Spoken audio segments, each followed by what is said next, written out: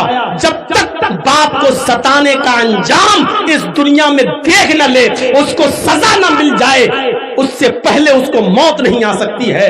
اور دوسرا وہ ظالم جس نے کسی مظلوم پر ظلم کیا، غریب پر ظلم کیا، جب تک وہ اس دنیا میں اس ظلم کے برابر سزا نہ پالے اور دردناک سزا نہ پالے، تب تک اس دنیا سے اس کی موت نہیں آئے گی۔ اگر تم نے کسی ظالم مظلوم پر 1 لاکھ روپیہ چھینا، بے ایمانی کی، یا 1 لاکھ روپے کی کوئی چیز زمین و جائیداد پہ قبضہ کیا، اللہ تعالیٰ جب تک اس ظالم کی محبوب چیز پر حملہ کر کے جب تک تمہارا 10 لاکھ خرچ نہ کرا دے گا، یہ موت تمہیں نہیں آئے گی۔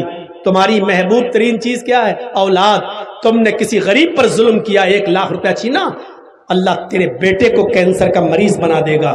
10 لاکھ روپیہ خرچ کر کے بھی تیرا بیٹا صحیح نہیں ہوگا، تیری بیوی کو بیمار کر دے گا، تیرا 20 لاکھ روپے خرچ ہو کر بھی تیری بیوی صحیح نہیں ہوگی۔ جب تک یہ ظالم اپنے ظلم کی سزا کا انجام اس دنیا میں نہ دیکھ لے، اس کو موت نہیں آئے گی۔ ڈرو، مظلوم کی بد دعا سے ڈرو، مظلوم کی بد دعا سے ڈرو میرے ساتھیوں، بہت بری سزا ہے۔ اس لیے میں کہتا ہوں جو اپنے لیے پسند کرو وہ اپنے بھائیوں کے لیے بھی پسند کرو۔ سعید ابن جبیر کا نام سنا ہے؟ بہت بڑے تابعی گزرے ہیں۔ حجاج ابن یوسف نے ان کے قتل کا اعلان کر دیا اور کہا ان کو زندہ پکڑ کے لاؤ۔ پولیس کو اعلان کر دیا ان کو پکڑ کے لاؤ اور زندہ مجھے چاہیے، زندہ، مرے ہوئے نہیں۔ بہت نیک آدمی تھے، بڑے متقی پرہیزگار تھے، لیکن حجاج ابن یوسف کے خلاف عالم بغاوت بلند کیا، اس لیے حجاج نے ان کو زندہ پکڑ کے لانے کا حکم دیا۔ پولیس والے ان کو کتوں کی طرح ڈھونڈ رہے ہیں، جیسے کتے کوئی چیز ڈھونڈتے ہیں، ایسی پولیس والے ڈھونڈ رہے ہیں سعید ابن جبیر کو کہ کسی طریقے سے ہمیں مل جائیں۔ لیکن سعید ابن جبیر ہاتھ نہیں آ رہے تھے، وہ دن میں کسی کے یہاں سو جاتے تھے چپکے سے اور رات میں نکلتے تھے تاکہ حجاج کی سلطنت سے نکل کر کسی اور ملک میں چلا جاؤں اور وہاں میں اپنی جان کی حفاظت کر لوں، سیو کر لوں۔ ایک دن کہیں سو رہے تھے بیچارے، کسی ہمدرد کے گھر میں سو رہے تھے اور کسی جاسوس نے جاسوسی کر دی اور حجاج کی پولیس نے جا کر ان کو پکڑ لیا۔ اپنے ہی لوگ جاسوسی کرتے ہیں، غیر نہیں، اپنے ہی، کسی اپنے نے ہی جاسوسی کر دی، کسی اپنے نے ہی جاسوسی کر دی اور سعید ابن جبیر جو بڑے نیک تھے، متقی اور پرہیزگار، ان کو پکڑ لیا گیا، ان کو اریسٹ کر لیا گیا۔ اب حجاج کے پاس لانے کی تیاری ہے، 15 دن کا سفر ہے، حجاج تک ان کو پہنچایا جائے، 15 دن لگیں گے حجاج کے پاس جانے میں۔ سعید ابن جبیر راستے میں جب بھی نماز کا وقت ہوتا نماز پڑھتے اور نفلی روزہ رکھتے، کیونکہ سعید ابن جبیر کو معلوم تھا کہ میرا انجام کیا ہوگا، حجاج کے سامنے لایا جاؤں گا اور حجاج مجھے قتل کر دے گا، قتل کروا دے گا۔ اس لیے وہ دن میں روزے رکھتے تھے نفلی، اور رات میں وہ نماز پڑھا کرتے تھے، عبادت کرتے تھے۔ پولیس والوں نے جب دیکھا، 2 پولیس والے جب دیکھتے ہیں کہ یہ بیچارے بڑے نیک ہیں، متقی ہیں، پرہیزگار ہیں، ان کا حسن سلوک بہت اچھا ہے، اخلاق بہت اچھا ہے، دن میں روزہ رکھتے ہیں، نماز کے وقت نماز پڑھتے ہیں، اور جب میں ان سے کہو چلنے کے لیے تو چل دیتے ہیں۔ پولیس والے ان کے اخلاق سے بڑے متاثر ہوئے۔ 4-5 دن کے بعد پولیس والوں نے آپس میں صلاح کی، دیکھو ہم حجاج کو، ہم سعید ابن جبیر کو حجاج کے سامنے جب پیش کریں گے تو حجاج ان کو ایک ہی سزا دے گا، اپنی آنکھوں کے سامنے جلاد سے قتل کروا دے گا۔ یہ بیچارے بڑے نیک آدمی ہیں، ہم کسی نیک آدمی کا گناہ اپنے سر پر کیوں لیں؟ ایسا کرتے ہیں کہ ہم دونوں مل کر سعید کو چھوڑ دیتے ہیں بیچارے کو، اور حجاج سے یہ کہہ دیں گے کہ بہت ڈھونڈنے کے بعد بھی ہمیں سعید ابن جبیر نہیں ملے۔ پولیس والوں نے اچھائی سوچی، سعید ابن جبیر سے کہا دیکھو سعید، بہت رات ہو رہی ہے اور میں نہیں چاہتا ہوں کہ تمہیں حجاج کے پاس لے جاؤں اور حجاج تمہیں قتل کر دے، ایسا کرو ہم تمہیں چھوڑ رہے ہیں، تم چپکے سے رات میں نکلو اور رات میں سفر کرنا اور دن میں کہیں چھپ جانا، پھر رات میں سفر کرنا، 2-3 راتوں کے بعد تم کسی دوسرے ملک میں چلے جاؤ گے، وہاں تمہاری جان بچ جائے گی اور تم حجاج کے ظلم سے اپنے آپ کو بچا لو گے، جاؤ ہم تمہیں چھوڑ رہے ہیں۔ سعید ابن جبیر نے کہا اللہ تمہیں خوش رکھے. آج تم نے میری بیوی کو بیوہ ہونے سے بچا لیا, میرے بچوں کو یتیم ہونے سے بچا لیا. جس طرح تم نے میرے اوپر رحم کیا, اللہ تمہارے اوپر بھی رحم کرے. سعید ابن جبیر چل دیے, کہا چلو اچھا ہوا تم نے مجھے چھوڑ دیا, جاؤ. سعید ابن جبیر جانے لگے. جو چیز بتانا ہے سنیے وہ کیا ہے. سعید ابن جبیر ابھی 100 قدم دور گئے ہوں گے, بس 100 قدم دور, 1 کلومیٹر بھی نہیں, 2 کلومیٹر بھی نہیں, 100 قدم دور گئے ہوں گے بس. 100 قدم دور جانے کے بعد وہیں سے پلٹتے ہیں, وہیں سے پلٹتے ہیں, اور پلٹنے کے بعد لوٹ کر واپس آتے ہیں, اور ان دونوں پولیس والوں سے کہتے ہیں کہ نہیں, میں تمہارے ساتھ حجاج ابن یوسف کے پاس جاؤں گا, مجھے مت چھوڑو, مجھے وہاں جانا ہے, مجھے لے کر وہاں چلو. پولیس والے حیران ہیں, ہم نے تو تمہیں چھوڑ دیا ہے اور تم آئے ہو اور اپنے آپ کو موت کے منہ میں ڈھکیل رہے ہو, تمہیں معلوم ہے کہ حجاج تمہیں قتل کر دے گا. سعید ابن جبیر کہتے ہیں کہ مجھے اپنا انجام معلوم ہے کہ میں قتل کیا جاؤں گا, لیکن پھر بھی میں تم سے کہتا ہوں کہ لے کر چلو. پولیس والوں نے کہا ارے سعید تمہیں کیا ہو گیا ہے, تمہیں کیا ہو گیا, میں تمہیں چھوڑ رہا ہوں اور تم جا رہے ہو. سعید ابن جبیر نے فرمایا کہ جب میں جا رہا تھا 100 قدم دور گیا, میرے سامنے اللہ کے نبی کی حدیث آ گئی کہ جو تم اپنے لیے پسند کرو وہ اپنے بھائی کے لیے بھی پسند کرو, اور جو اپنے لیے پسند نہیں کرتے وہ اپنے بھائی کے لیے بھی پسند نہ کرو. تم دونوں بھی مسلمان ہو اور ہمارے بھائی ہو ایمانی رشتے سے, میں تمہارے لیے کیسے پسند کر لوں. جب تم مجھے چھوڑ دو گے تو جس جاسوس نے میری جاسوسی کی اور مجھے ایک آدمی کے گھر میں مخبری کر کے پکڑوا دیا, اس جاسوس کو یہ اچھی طریقے سے معلوم ہوگا کہ تم دونوں نے مجھے پکڑ لیا ہے اور حجاج کے پاس لے جایا جا رہا ہے. تم حجاج سے کہو گے کہ ہمیں سعید نہیں ملے, لیکن وہ جاسوس حجاج کو بتا دے گا اور کہہ دے گا کہ ان دونوں پولیس والوں نے پکڑ لیا تھا لیکن راستے میں کہیں چھوڑ دیا. اگر حجاج کو یہ پتا چلے گا کہ تم نے مجھے پکڑنے کے بعد پھر چھوڑ دیا تو میری جان تو بچ جائے گی, لیکن حجاج تم دونوں کو نہیں چھوڑے گا اور تم دونوں کو قتل کر دیا جائے گا. میں نہیں چاہتا کہ میری جان بچ جائے اور میری جگہ پر تم دونوں کو قتل کر دیا جائے. جیسے مجھے قتل ہونا پسند نہیں ہے اسی طریقے سے میں تم دونوں کا بھی قتل ہونا پسند نہیں کروں گا, مجھے لے چلو. پولیس والوں نے پھر کہا مان جاؤ, کہا نہیں, میں بچ جاؤں اور تم دونوں کو قتل کر دیا جائے یہ مجھے گوارا نہیں. بہرحال پولیس والے مجبور ہو گئے اور سعید ابن جبیر کو لے کر آئے اور حجاج کے سامنے پیش کر دیا. حجاج نے جب سعید ابن جبیر کو دیکھا تو ہنس دیا, پولیس والوں کو انعام سے تو نواز دیا, لیکن سعید ابن جبیر سے کہا یہ باغی آج آ گیا, میں اس کو اپنی آنکھوں کے سامنے قتل ہوتے ہوئے دیکھنا چاہتا ہوں, لہذا خونی چمڑا بچھایا جائے. خونی چمڑا بچھا دیا گیا, خونی چمڑا بچھا دیا گیا. اس خونی چمڑے کے بعد حجاج ابن یوسف نے پیچھے سے سعید ابن جبیر کے ہاتھ بندھوا دیے, ان کو گھٹنوں کے بل زمین کے اوپر بٹھا دیا اور جلاد کو حکم دیا کہ میری آنکھوں کے سامنے ان کی گردن پر تلوار چلاؤ اور ان کی گردن تن سے جدا کر دو. حجاج کا حکم ہوتے ہی جلاد نے ایک تلوار سعید ابن جبیر کی گردن پر ماری اور جس چیز کا خطرہ تھا وہی ہوا. سعید ابن جبیر کی گردن ایک ہی وار میں تن سے جدا کر دی گئی. سعید ابن جبیر کو قتل کر دیا گیا. پورا واقعہ بتانے کا مقصد یہ ہے کہ سعید ابن جبیر نے اپنے آپ کو قتل کروا لیا, لیکن اپنے آپ کو بچانے کے چکر میں ان پولیس والوں کو نہیں پھنسوایا, ان کو موت کے منہ میں نہیں ڈھکیلا. مسلمان وہ ہوتا ہے جو اپنے آپ کو بچا کر دوسروں کو نہیں پھنسواتا ہے. مسلمان وہ ہوتا ہے جو چیز اپنے لیے پسند کرتا ہے وہی دوسروں کے لیے بھی پسند کرتا ہے, اور جو اپنے لیے پسند نہیں کرتا وہ دوسروں کے لیے بھی پسند نہیں کرتا. میرے بھائیوں, انما المؤمنون اخوہ, سارے مسلمان جتنے بھی مومن ہیں, جتنے بھی مسلمان ہیں پورے ورلڈ میں, پوری دنیا میں جو کلمہ پڑھ چکے ہیں, اسلام لا چکے ہیں, اخوہ, سب بھائی. کتنا چھوٹا سا جملہ اللہ کے نبی صلی اللہ علیہ وسلم, قرآن نے, اللہ تبارک و تعالیٰ نے پیش کیا. انما المؤمنون اخوہ, سب جتنے مسلمان ہیں سب بھائی ہیں. اب کوئی یہ نہ سوچے کہ مسلمانوں کو بھائی کہا ہے تو اس کا مطلب مسلمانوں کے علاوہ ہمارا کوئی بھائی نہیں ہے، صرف مسلمانوں کو ہی ہم اپنا بھائی سمجھیں، ہندو ہمارے بھائی نہیں، کرسچن ہمارے بھائی نہیں، یہودی ہمارے بھائی نہیں، مجوسی ہمارے بھائی نہیں، سکھ ہمارے بھائی نہیں، جینی ہمارے بھائی نہیں، کسی کے دل میں یہ تصور نہ آئے۔ یہاں ایمانی رشتے سے اللہ نے سب کو بھائی کہا ہے۔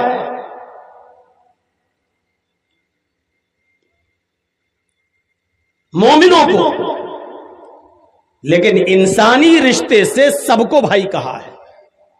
دو رشتے ہیں، ایک ایمانی رشتہ اور ایک انسانی رشتہ۔ ایمانی رشتے سے صرف مسلمان ہمارے بھائی ہیں، اور انسانی رشتے سے ساری دنیا کے لوگ ہمارے بھائی ہیں۔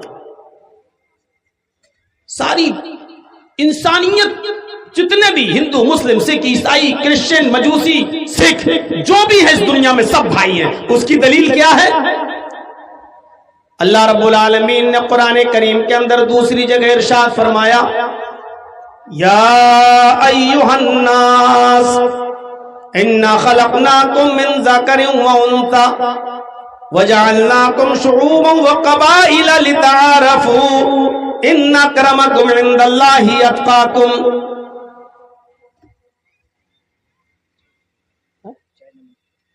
ہم کو چاہیے کی ضرورت نہیں، آپ یا ایھا الناس انا خلقناکم من ذکر و انثی، آئے ساری دنیا کے انسانوں، سمپورن جگت کی مانو ذاتی، ہائے دنیا کے لوگوں، ہم نے تم کو ایک مرد اور ایک عورت سے پیدا کیا ہے۔ انا خلقناکم من ذکر و انثی، تمہارا باپ بھی ایک، تمہاری ماں بھی ایک، اے انسانوں تم ایک ہی پرم پتا کی سنتان ہو، ایک ہی ماتا پتا کی اولاد ہو۔ یہاں اللہ نے ساری دنیا کے انسانوں کو کہا کہ تم سب ایک ہی باپ کے اور ایک ہی ماں کے بیٹے ہو۔ اب قرآن کی دو آیتیں میرے آپ کے سامنے رکھ دی۔ پہلی کیا ہے؟ انما المؤمنون اخوہ، یہاں اللہ نے ساری دنیا کے مسلمانوں کو بھائی کہا ہے۔ اور قرآن کی جو دوسری جگہ کی آیت میں نے آپ کے سامنے پڑھی ہے دوسری جگہ سے، اس میں اللہ نے ساری دنیا کے انسانوں کو ایک باپ کا اور ایک ماں کا بیٹا، ایک باپ کی اولاد اور ایک ماں کی اولاد کہا ہے۔ یعنی انسانی رشتے سے بھی سب بھائی، اور ایمانی رشتے سے مسلمان ہمارے بھائی۔ اچھا، آپ لوگ بھی یہ جملے بولتے ہو کہ نہیں؟ یہ ہمارا بھائی ہے۔ اب کہا جاتا ہے اچھا سگا بھائی ہے؟ نہیں نہیں نہیں، یہ ہمارے خالہ کا بیٹا ہے، یہ ہمارے چچا کا بیٹا ہے، یہ ہمارے پھوپھا کا بیٹا ہے، لیکن آپ اس کو بھائی کہتے ہیں، جبکہ خون کا کوئی رشتہ اس کے ساتھ نہیں ہے آپ کا، لیکن بھائی وہ بھی ہے آپ کا۔ خالہ ذات صحیح، چچا ذات صحیح، پھوپھا ذات صحیح، ماما ذات صحیح، لیکن بھائی وہ بھی ہے۔ لیکن سگا بھائی وہی ہے کہ جس باپ کا خون آپ کی رگوں میں دوڑ رہا ہے، اسی باپ کا خون آپ کے بھائی کی رگوں میں بھی دوڑ رہا ہو۔ جس بھائی نے آپ کی ماں کا دودھ پیا، اسی ماں کا دودھ آپ نے بھی پیا ہو، یہ سگا، یہ حقیقی رشتہ ہے، لیکن بھائی وہ بھی ہے۔ یہ نہیں کہا کہ تم صرف مسلمانوں کے ساتھ رحم کرو، اچھا سلوک کرو کیونکہ یہ تمہارے بھائی ہیں، اور دوسروں کے اوپر ظلم کرو، یہ نہیں کہا اسلام نے۔ قرآن یہ کہتا ہے کہ ایمانی رشتے سے دنیا کے سارے مسلمان تمہارے بھائی ہیں، ان سے تمہاری نسبت ایمانی رشتے کے لحاظ سے زیادہ بہتر ہونا چاہیے، اور جو انسانی رشتے سے تمہارے بھائی ہیں غیر مسلم لوگ، ان سے بھی تمہارا اچھا سلوک ہونا چاہیے، لیکن جو ترجیح آپ اپنے ایمانی بھائی کو دیں گے وہ ترجیح آپ غیر مسلم کو، دوسرے بھائی کو نہیں دیں گے۔ یہ عام طور پہ دیکھا جاتا ہے، آپ کو اپنے بیٹے سے جو پیار ہوگا وہ آپ کو اپنے پڑوسی کے بیٹے سے پیار نہیں ہوگا، لیکن یہ مطلب نہیں ہے کہ آپ اس سے نفرت کرتے ہیں، آپ اس کو برا سمجھتے ہیں، نہیں۔